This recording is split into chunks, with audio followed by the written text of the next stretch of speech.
All right, guys, we've got the pill organizer from Acedada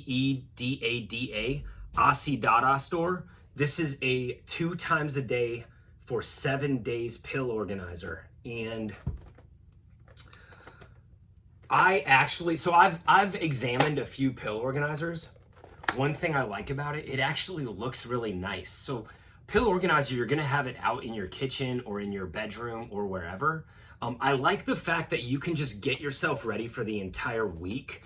The same way you could do meal prep, you can do pill prep. You know, let's face it, we live in a world where people are on more and more and more and more and more medications, and it's very hard to keep track of. The more you can do to keep track of it simply, you know, there's a stat, I forget what the stat is exactly, but there's a large percentage of people that get prescribed pills from their doctor and they just simply forget to take them.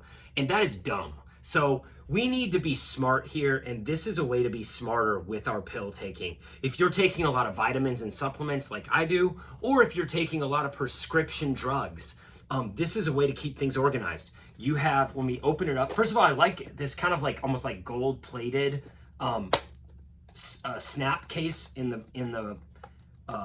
at the opening of it. You have a 1, 2, 3, 4, 5, 6, 7 of these cases. So they all come out and they organize easily. So you can take these out. You can open the AM, just dump them out in your hand, take them in your mouth, put them away. Then later at night, you can open up the PM, dump it in your mouth, take it away. So it easily organizes it and it looks good on your counter. It looks like, it kind of just looks nice. Says organizer on top. At the end of the day, you're looking for a pill organizer. Stop looking and get your pills organized. This is the one for you.